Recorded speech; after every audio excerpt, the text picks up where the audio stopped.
As with the previous video where I discussed the 5 best things of Pokemon Scarlet and Violet, it's time to dive into the worst things. Let's get straight into this.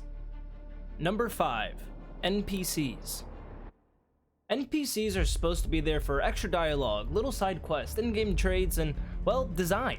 However, too much attention is put on them when you're riding smoothly through Mesagoza, heading to class, and everyone is walking at 3 frames per second. So, many NPCs are super laggy when moving about, and although they are a touch of a design to add more to each city, it creates too much attention towards them and it's just frustrating to watch. Number 4. Landscape design. While I did praise the Paldea region as a whole, that excludes the more specific designing of the land.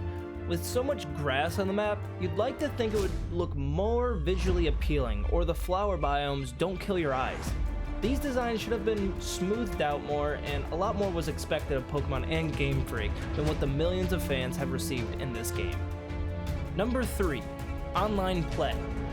Every time a game releases, it seems the online play and experience is becoming more and more important and relied upon to enjoy and pour more time into the game.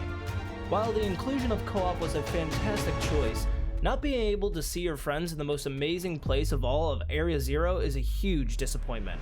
To add, the functionality of raids online hurts the experience. One moment, the 6-star Dragapult is half health, then it's defeated, then back at the half health with an energy shield.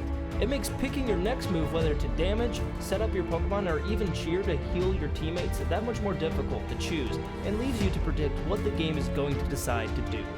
Number 2. Visual glitches. A great game will have great design, great audio, great soundtracks, and so much more. But when your character starts to look like Slenderman with eyes the size of a Lechonk, something doesn't add up. As with the previous video, immersion is a big factor for me, and these visual glitches take a lot away from that. Even when your character just decides to ride Miraidon backwards, or the Pokeball you threw at a shiny is now a meter under the ground, it's not a great look. Literally. Number 1. Frame rate. By far the biggest complaint I've seen, and that I have also disliked, was the frame rate of this game. Oftentimes the game can run well, but when you go into certain areas or there's a blizzard or a sandstorm, you'll find it's harder to play due to the single factor of the performance of the game. Frame rate can be a deal breaker for many people out there, and it's definitely ever so present in this game.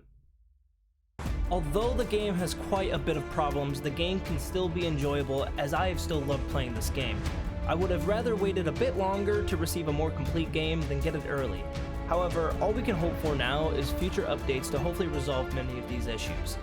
As I've told people from time to time again, if you enjoy Pokemon and playing Pokemon, you'll enjoy this game. These are my top 5 worst things in Pokemon Scarlet and Violet. If you haven't already, go check out the video on the 5 best things in Pokemon Scarlet and Violet.